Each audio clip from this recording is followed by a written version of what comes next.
के लिए इसका यूज़ करते हैं। जब भी कोई भी पेशेंट है उसको स्टिच करते हैं, सुचर करते हैं, तो उस वक्त जो भी नीडल है उसको इससे होल्ड करते हैं, उसके बाद में स्टिचिंग करते हैं। ठीक है, ये क्या है, नीडल होल्डर। नेक्स्ट देखिए प्लेन डिसेक्टिंग फोर्सेप्स। ये प्लेन डिसेक्टिंग फोर्सेप्स है। आप इसका डायग्राम देखिए, आप हर एक इमेज को ध्यान से देखिए। ठीक है, कुछ इमेज दिखने में एक जैसी लगती हैं लेकिन उनमें डिफरेंस होता है। ये किस काम में लेते हैं, ये ब्लंट डिसेक्शन के लिए काम में लेते हैं। डिसेक्शन का मतलब अलग करने के लिए। ठीक है, यह ब्लंट डिसेक्शन में काम में लेते हैं। एक तो होता है ब्लंट और एक होता है शार्प। ये किसके काम में लेते हैं, ब्लंट डिसेक्शन में। जैसे कोई डेलिकेट स्ट्रक्चर है, डेलिकेट मतलब कोई नाजुक या मुलायम स्ट्रक्चर है, उसको होल्ड करने के लिए, जैसे ब्लड वेसल्स है, नर्व है, पेरिटोनियम एंड मसल, उनके लिए, उनको पकड़ने के लिए काम में लेते हैं। किसको, प्लेन डिसेक्टिंग फोर्सेप्स। आप सबसे ज़्यादा ये डायग्राम है, इन पे फोकस कीजिए। नेक्स्ट हम बात करते हैं टूथ डिसेक्टिंग फोर्सेप्स। ठीक है, टूथ डिसेक्टिंग फोर्सेप। पहले हमने बात की थी सिंपल या नॉन टूथ डिसेक्टिंग फोर्सेप। इसमें क्या है, टूथ है। आप इसका टिप पार्ट देखिए, आपको वहाँ पे जो टीथ है वैसी संरचना दिखाई देगी। ठीक है, तो ये कौन सी है, टूथ डिसेक्टिंग फोर्सेप। इसको कहाँ पे काम में लेते हैं, जो टूथ फोर्सेप है यह वाउंड के सराउंडिंग मसल्स एवं स्क्रीन को ग्रास्प करने और होल्ड करने के लिए काम में लेते हैं। ठीक है, ग्रास्प और होल्ड का मतलब क्या है, पकड़ना। ठीक है, आप इसकी टिप पे देख सकते हो जैसे टीथ जैसी स्ट्रक्चर है, इसी कारण से इसको क्या बोलते हैं, टूथ डिसेक्टिंग फोर्सेप्स। डायग्राम को आप ध्यान से देखिए, आप इससे आसानी से इसका पता कर सकते हो। नेक्स्ट है एडसन डिसेक्टिंग फोर्सेप। ये भी दो प्रकार की होती है, एडसन डिसेक्टिंग टूथ फोर्सेप और Adson dissecting non tooth forcep. ऊपर वाली देखिए वो क्या थी, नॉर्मल थी, लेकिन ये कैसे आती है, नैरो आती है आगे से।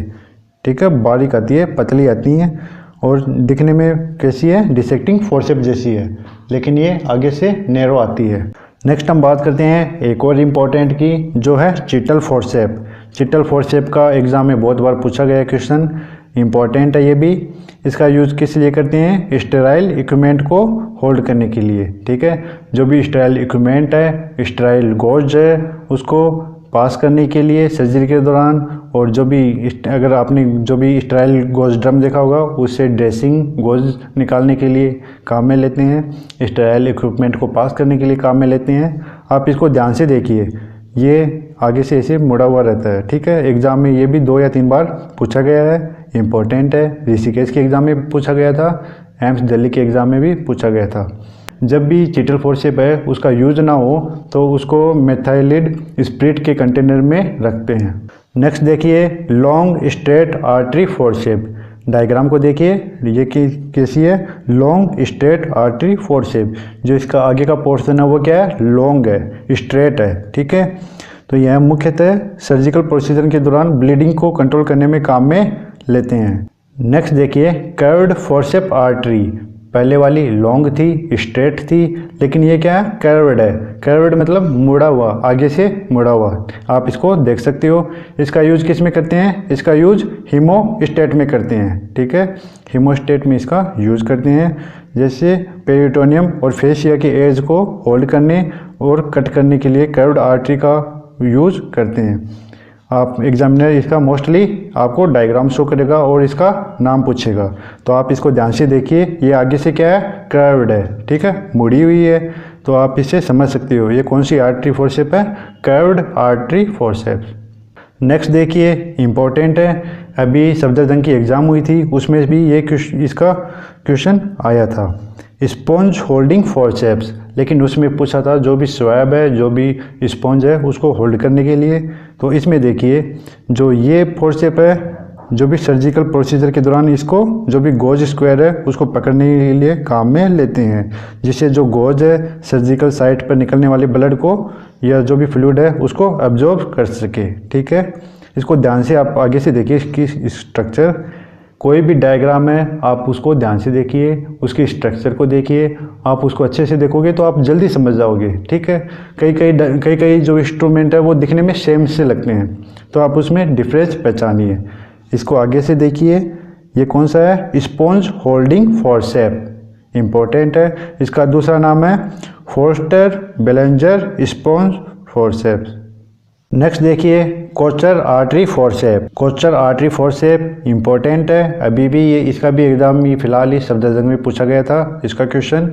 इसमें देखिए इसका यूज़ जो अम्बिलिकल कॉर्ड है उसको क्लैंप करने के लिए काम में लेते हैं, बेटर ग्रिप के लिए, और जो भी वेसल्स है उसको क्लैंप करने के लिए इसको काम में लेते हैं। इसको आगे से देखिए, इसके आगे भी टिच जैसी संरचना है, ठीक है, इसको आप ऐसे पहचान सकते हो। ये कौन सी है? कोचर आर्टरी फोर्सेप्स, इम्पोर्टेंट है। नेक्स्ट देखिए एलिस टिश्यू फोर्सेप्स। जो एलिस टिश्यू फोर्सेप्स है इसका यूज़ मोस्टली डी एंड ई के दौरान सर्विक्स के जो एंटीरियर लिप है उसको पकड़ने के लिए काम में लेते हैं। एलिस टिश्यू फोर्सेप्स, इसको ध्यान से देखिए तो आप इसको बहुत सारी आपको जो टिच जैसी स्ट्रक्चर है वो देखने को मिलेगी एलिस टिश्यू फोर्सेप्स में। जो सर्विक्स है उसके एंटीरियर लिप्स को पकड़ने के लिए काम में लेते हैं, और जो भी पेरिटोनियम है, रेक्टल शीट है और वेजाइनल म्यूकस है उसके मार्जिन को होल्ड करने के लिए भी एलिस टिश्यू फोर्सेप्स को काम में लेते हैं। एलिस टिश्यू फोर्सेप्स, इसका भी क्वेश्चन आता है, और इसके साथ में इसके एक जैसे दिखने वाली वल्सलम, उसका भी पूछा गया एग्जाम में। नेक्स्ट देखिए वल्सलम, अभी दिल्ली एम्स की एग्ज़ाम हुई थी उसमें से वल्सलम के बारे में पूछा गया था। वल्सलम, इसको ध्यान से देखिए, ये आगे से थोड़ा सा कर्व्ड होता है, ठीक है, स्ट्रेट में थोड़ा सा कर्व्ड होता है, और इसका जो यूज़ है वो वेजाइनल ऑपरेशन के दौरान काम में लेते हैं। डी एंड सी में यूट्रस की मोबिलिटी को भी इवैल्यूएट करने के लिए वल्सलम का यूज़ किया जाता है। आप इस डायग्राम में इन पे फोकस बना के रखिए कि इनका यूज़ कहाँ पे किया जाता है। इसका यूज़ डीएनसी में किया जाता है। ये क्या है? वल्सलम। ये इसका भी 2 बार पूछा गया एग्ज़ाम में, एक बार एम्स दिल्ली और एक बार एम्स ऋषिकेश में भी पूछा गया है। नेक्स्ट देखिए Babcock tissue forceps. Babcock tissue forceps, ये इम्पोर्टेंट है। अगर आप इसका टिप पार्ट देखोगे तो आपको वहाँ पे फिंगर रिंग शेप का दिखाई देगा। देखिए ध्यान से बेबकॉक टिश्यू फोर्सेप्स को, आपको आगे की तरफ जो भी रिंग फिंगर होती है वैसी स्ट्रक्चर दिखाई देगी। जो इसका यूज़ है वो लेजर प्रोसीजर के दौरान डेलिकेट टिश्यू है उनको ग्राफ्ट करने के लिए काम में लेते हैं, ठीक है। जैसे कोई भी लेप्रोटोमी होती है तो उस दौरान इसका यूज़ किया जाता है। किसका? बेबकॉक टिश्यू फोर्सेप्स, ये भी इम्पोर्टेंट है। नेक्स्ट देखिए straight mosquito forcep. Straight mosquito forceps का यूज़ आर्टरी एवं ब्लड वेसल्स को ग्राफ्ट करने के लिए काम में लेते हैं। जो भी डेलिकेट टिश्यू है उसको होल्ड करने के लिए काम में लेते हैं, ठीक है। ये कौन सी है? Straight mosquito forceps. इसको देखिए, ये आगे से नैरो और लॉन्ग है और साइज में थोड़ी छोटी है। कौन सी है? Straight mosquito forceps. आर्टरी और ब्लड वेसल्स को ग्राफ्ट करने के लिए काम में लेते हैं। नेक्स्ट देखिए इम्पोर्टेंट, अभी सफदरजंग की एग्ज़ाम में भी इसका क्वेश्चन आया था, ओवम फोर्सेप। ओवम फोर्सेप है, इसका यूज़ अबॉर्शन एमटीपी ऑपरेशन के दौरान जो भी कंसेप्शन का प्रोडक्ट है उसको रिमूव करने के लिए काम में लेते हैं। किसको?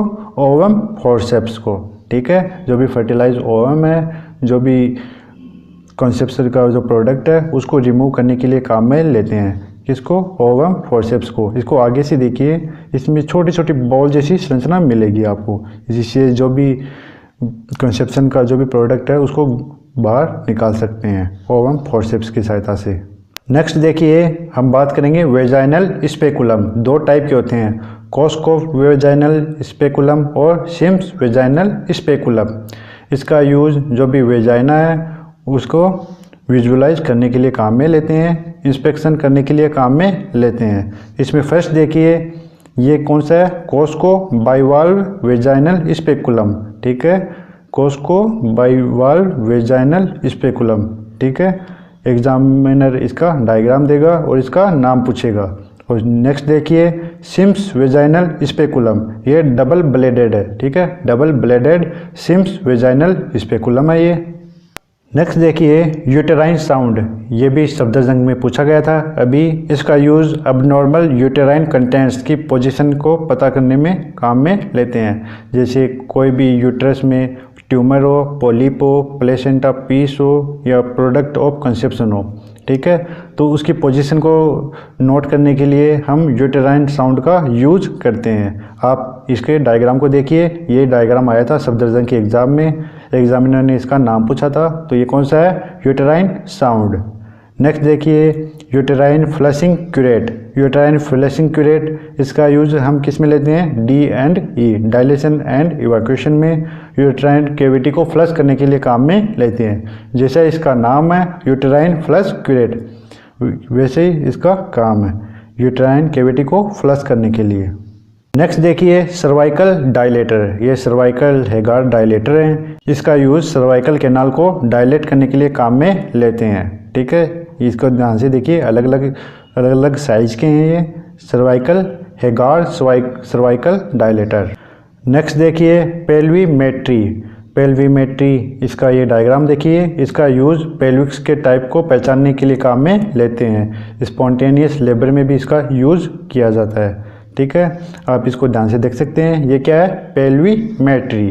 ये दो नेक्स्ट के जो डायग्राम है ये भी बहुत इंपॉर्टेंट है, एग्जाम में बहुत बार पूछे गए हैं। इसमें फर्स्ट है एपिजियोटोमी सीसर, जैसे नाम है वैसे इसका यूज है। तो इसका यूज कब करते हैं? एपिजियोटोमी के लिए। ठीक है, नेक्स्ट देखिए अम्बलाइकल कॉर्ड कटिंग सीसर। ये भी सफदरजंग में इसका अभी पूछा गया था। अम्बलाइकल कॉर्ड कटिंग सीसर, इसका यूज अम्बलाइकल कॉर्ड को कट करने के लिए काम में लेते हैं। ध्यान से देखिए डायग्राम को, ये क्या है? Umbilical cord cutting scissor. Next है हम बात करेंगे रिट्रैक्टर। रिट्रैक्टर मतलब जो भी स्किन है, जो भी मसल्स है, उनको रिट्रैक्ट करना। ठीक है, तो ये फर्स्ट है, ये कौन सा है? डोयान रिट्रैक्टर। नेक्स्ट है चॉइस नंबर पे, ये कौन सा है? डेवियर रिट्रैक्टर। ठीक है, आप इनका जो भी एग्जामिनर है इनका मोस्टली डायग्राम दिखाएगा और इनका नाम ही पूछेगा। नेक्स्ट आपके सामने चार और हैं। Single hook and double hook retractor. Single hook, इसमें एक हुक पाया जाता है, और डबल हुक में देखिए ये भी डबल हुक है, इसमें दो हुक पाए जाते हैं। नेक्स्ट देखिए वॉकमान रिट्रैक्टर, या इसको क्या बोलते हैं? कैट पा रिट्रैक्टर। वॉकमान रिट्रैक्टर, इसका दूसरा नाम क्या है? कैट पा, क्योंकि जो इसके आगे की तरफ जो हुक होते हैं वो जो बिल्ली है उसके पंजे जैसे दिखते हैं। तो ये क्या है? कैट पा रिट्रैक्टर, या इसका अदर नाम वॉकमैन रिट्रैक्टर। नेक्स्ट देखिए मॉडिस रिट्रैक्टर। ध्यान से देखिए, ये एग्जाम में पूछ सकते हैं। ऐसे रिट्रैक्टर का डायग्राम देगा और एग्जामिनर उसका नाम पूछेगा। नेक्स्ट देखिए लैंगर बैक्स रिट्रैक्टर, इसका यूज हर्नियोप्लास्टी और थायरॉइडेक्टोमी के दौरान करते हैं। Next Backhaus towel forceps. ये बैकहॉर्स टॉवल फॉरसेप्स है। 30 नंबर पे देखिए मायोटोवेल क्लिप्स। मायोटोवेल क्लिप्स, इसका भी एग्जाम में एक बार क्वेश्चन आया हुआ है मायोटोवेल क्लिप्स का। नेक्स्ट देखिए बार्ड पार्कर नाइफ हैंडल, या इसका दूसरा नाम क्या है? Scalpel handle.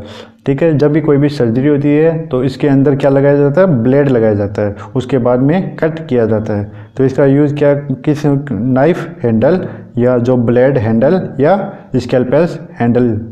ठीक है, जो ब्लेड है उसको होल्ड करने के लिए काम में लेते हैं। 32 पे देखिए सर्जिकल ब्लेड्स या स्कैल्पेल्स। ठीक है, ये अलग अलग साइज की ब्लेड है। नेक्स्ट देखिए डोयांस माउथ गैग। डोयांस माउथ गैग, इसका यूज़ जो भी कोई भी पेशेंट है उसकी ओरल हाइजीन के दौरान डोयांस माउथ गैग का उपयोग करते हैं। ENT के दौरान